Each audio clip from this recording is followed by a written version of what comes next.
दोस्तों आईआरएफसी की अगर बात करें तो यहाँ पे Q2 की तैयारी हो चुकी है और देख सकते हो कि जल्द ही हमारे सामने Q2 का रिजल्ट होगा। ये रिजल्ट इसको ट्रिगर देगा नया, जिसके बाद में एक ज़बरदस्त तेज़ी आ सकती है अगर रिजल्ट होगा पॉजिटिव तो। और अगर रिजल्ट के अंदर कुछ कमी रह गई तो फिर यहाँ से गिरावट भी हो सकती है, क्योंकि स्टॉक बहुत ज़्यादा दौड़ चुका है। वैसे आईपीओ आने के बाद लगभग 1.5 साल तक स्टॉक के अंदर कोई हमने मूवमेंट नहीं देखा। स्टॉक 20 से लेकर 25 के बीच में ही था, लेकिन जब तेज़ी बनने लगी तो लगातार दौड़ा, काफ़ी शानदार दौड़ा। वैसे काफ़ी लोग हैं जो आईपीओ के समय से इसमें फंसे हुए थे, इंतजार कर रहे थे कि कब निकलने का मौका मिलेगा। उन लोगों ने यहाँ पे अपनी प्रॉफिट बुकिंग भी की है और काफ़ी लोगों ने नई एंट्री भी की है। अब आगे की क्या संभावना है, क्या वैसा ही रिटर्न फिर मिलेगा? क्योंकि कंपनी के अंदर सारा पोटेंशियल तो है ही, आप ये समझ ही सकते हो। जो उसका बिजनेस है वो वाकई यूनिक है और इसमें रिस्क बहुत कम है। तो क्या इन्वेस्टमेंट करना चाहिए? पीएसयू स्टॉक ने अब दौड़ना शुरू किया है। पिछले कई सालों से सरकारी स्टॉक ने कोई लोगों को रिटर्न नहीं दिया, लेकिन अब पिछले साल भर से देखें तो पीएसयू स्टॉक के अंदर करंट आने लगा है। तो क्या इस समय आईआरएफसी में इन्वेस्टमेंट किया जा सकता है? जानने की कोशिश करेंगे इस वीडियो के माध्यम से। कुछ बड़ी अपडेट निकल के आ रही है जिनको एक एक करके डिस्कस करेंगे। लेकिन फ्रेंड, उससे पहले अगर आप पहली बार हमारे चैनल पर आए तो चैनल को सब्सक्राइब कर दीजिए, एक बेल आइकॉन दबा दीजिए ताकि जब भी नया वीडियो बने पहला नोटिफिकेशन आपको मिले। वीडियो पसंद आए तो लाइक से जरूर कीजिए।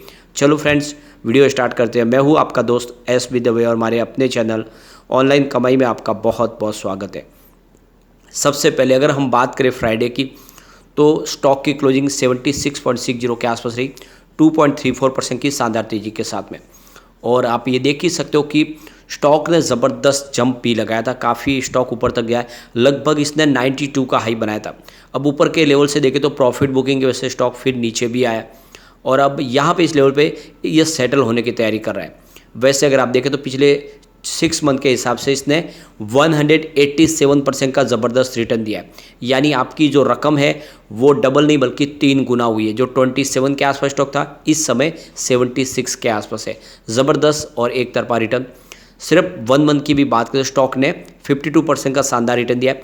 50 रुपीज़ के आसपास जो स्टॉक था वो 76 के आसपास है। वैसे आपको ये पता भी होगा कि 52 के आसपास स्टॉक पहुंचा, उसके बाद में खबर निकल कर आएगी सरकार ओएफएस लाएगी, और इस ओएफएस की खबर ने पूरा मामला बिगाड़ा और 46 तक का स्टॉक लो में गया। लेकिन बाद में जैसी खबर वो ठंडा पड़ी और पॉजिटिव माहौल बनने लगा, स्टॉक ने ज़बरदस्त दौड़ लगाई और फिर 46 से ये 92 तक गया। यानी पैसे डबल हुए सिर्फ 10 दिन के अंदर। तो काफ़ी शानदार प्रदर्शन किया इसने। अब कंपनी की तरफ से जो एक्सचेंज को जानकारी दिया कि उन्होंने Q1 की तैयारी करने के बाद Q2 की भी तैयारी कर ली है और देख सकते हो कि Q2 का जो रिजल्ट है बहुत जल्द आएगा, क्योंकि कंपनी ने यहाँ पे 1 अक्टूबर 2023 से अपनी इनसाइडर ट्रेडिंग के लिए ट्रेडिंग विंडो को क्लोज करने का फैसला कर लिया है और कंपनी जल्द ही हमारे सामने रिजल्ट आएगी। वैसे पिछले 4-5 साल से देखें तो रिजल्ट तो हमेशा से इसके बेहतर रहे। अगर हम बात करें 2020 की तो 13.42 थाउजेंड करोड़ के आसपास इनका रेवेन्यू था और 3.19 थाउजेंड करोड़ के आसपास इनका प्रॉफिट था। 2021 की बात करें तो रेवेन्यू बढ़ के 15.77 थाउजेंड करोड़ तक पहुंच गया और प्रॉफिट बढ़ते हुए 4.42 थाउजेंड करोड़ तक पहुंच गया। 2022 की बात करें तो सीधा रेवेन्यू 20.30 थाउजेंड करोड़ तक पहुंचा और प्रॉफिट बढ़ते हुए 6.09 थाउजेंड करोड़ तक पहुंच गया। अब 2023 की बात करें 23.93 करोड़ तक पहुंच गया रेवेन्यू और यहाँ पे प्रॉफिट की बात करो 6.34 थाउजेंड करोड़ का इनको टोटल प्रॉफिट हुआ है। तो ये आंकड़े बहुत ज़्यादा उत्साहवर्धक है। हर साल कंपनी का रेवेन्यू और प्रॉफिट बढ़ रहा है। ऐसे में आशा करें कि इस बार भी रिजल्ट बेहतर होगा।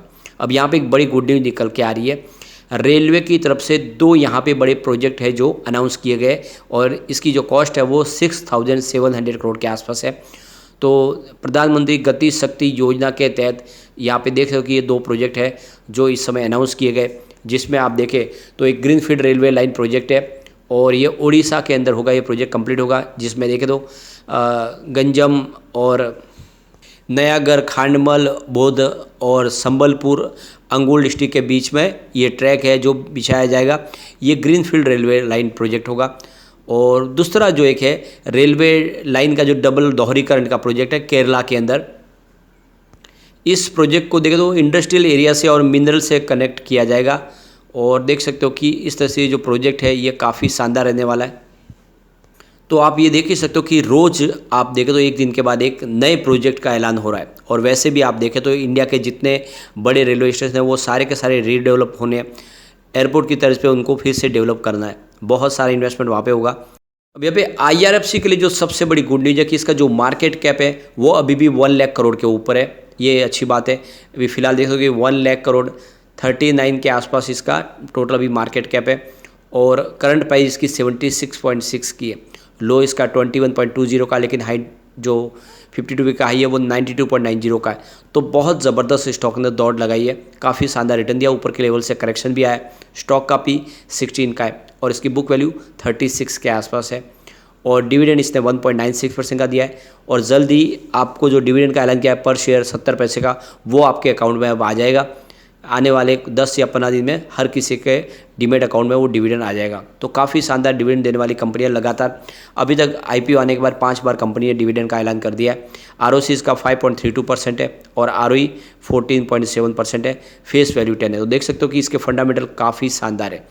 यहाँ पे एक और इसके लिए प्लस पॉइंट है कि इसका जो नेट कैश फ्लो निगेटिव था वो पॉजिटिव है इस समय। मार्च 2022 में जहाँ पे 151 करोड़ निगेटिव था, इस समय 60 करोड़ पॉजिटिव है।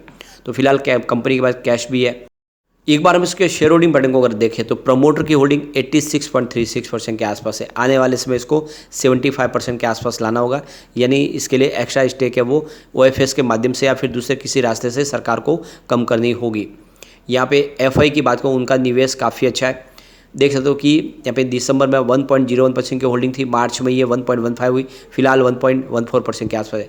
तो काफ़ी अच्छा निवेश फिलहाल FI का है। यहाँ पे DI की बात करें, उनकी होल्डिंग 2.97% के आसपास थी दिसंबर में, मार्च में ये 2.62% हुई, फिलहाल 2.02% होल्डिंग है। थोड़ी सी होल्डिंग कम हुई है DI की, लेकिन काफ़ी अच्छा अभी भी निवेश उनका बना हुआ है। जनरल पब्लिक की बात करें, उनकी 9.66% की होल्डिंग थी दिसंबर में, मार्च में ये 9.87% हुई और फिलहाल 10.49% के आसपास है। तो थोड़ी सी जनरल पब्लिक की होल्डिंग बढ़ी है, लेकिन इतना कोई बड़ा निवेश नहीं है। तो आप ये देख ही सकते हो कि आने वाले Q2 में परिणाम अगर बेहतर होगा तो यहाँ पे एक ज़बरदस्त तेज़ी शुरू होगी। ऐसे में लॉन्ग टर्म इन्वेस्टर के लिए मौका अच्छा है, खरीदारी करें। अभी शॉर्ट टर्म के लिए अगर आप निवेश करना चाहें तो थोड़ा सा वेट करें, बाजार को सेटल होने दें।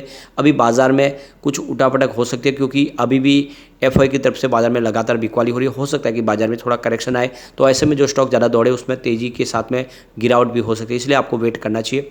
और लॉन्ग टर्म इन्वेस्टर कभी भी निवेश करें, स्टॉक बहुत अच्छा है, आने वाले में आपको मालामाल कर देगा। ये 1000 का टारगेट आपको दिखा सकता है निकट भविष्य में नहीं। अगर आप इसको कम से कम 10 साल के होल्ड करते हैं तो ये 1000 का टारगेट आपको आराम से दिखा सकता है। IRFC के लिए जो 2-3 बड़े जो प्लस पॉइंट है, एक तो यहाँ पे देख सकते हो कि सरकार को किसी प्रकार का टैक्स पे नहीं करना पड़ता है, टैक्स के दायरे से इस कंपनी को बाहर रखा गया है। इसके अलावा जो भी रेलवे को ये फाइनेंस प्रोवाइड करती है उसकी गारंटी सरकार लेती है, यानी इनका पैसा डूबने की कोई सवाल नहीं है और इसी वजह से इनका 0 NPA। इसके अलावा देखें तो सिर्फ 42 एम्प्लॉयज जो इस कंपनी को रन कर रहे हैं। जैसे आप देख लो इनका खर्च भी काफ़ी कम है, होटल अशोका से इनका बिजनेस चल रहा है, तो कॉर्पोरेट ऑफिस भी इनकी बड़ी नहीं है। ऐसे में आप समझ सकते हो कि जो बिजनेस है वो काफ़ी यूनिक है और सारा का सारा इनका प्रॉफिट ही है। और इसी वजह से देखें तो हर साल प्रॉफिट भी हमें बढ़ता हुआ दिखाई दे रहा है। तो ये जो सारे आंकड़े ये बहुत उत्साहवर्धक और इशारा करे कि इस स्टॉक में अगर आप दाव लगाते हैं तो आने वाले समय में आपका जो रिटर्न है वो कई गुना बढ़ सकता है। तो ऐसे में लॉन्ग टर्म इन्वेस्टर के लिए बहुत अच्छा मौका है, आपको IRFC में खरीदारी जरूर कर लेनी चाहिए। और शॉर्ट टर्म इन्वेस्टर इस समय वेट करें, बाजार को सेटल होने दें, एक बार FI बाजार में खरीदारी शुरू करें तो फिर आप नए निवेश के बारे में सोच सकते हैं। लेकिन फ्रेंड, कोई भी इन्वेस्टमेंट करने से पहले अपने फाइनेंशियल एडवाइजर के बारे में ले लें या अपना खुद का रिसर्च करें, क्योंकि मैंने वीडियो आपके एजुकेशनल पर्पज़ के लिए ही बनाया। वीडियो पसंद आए तो लाइक से जरूर कीजिए और चैनल को सब्सक्राइब कर दीजिए। Thank you friend.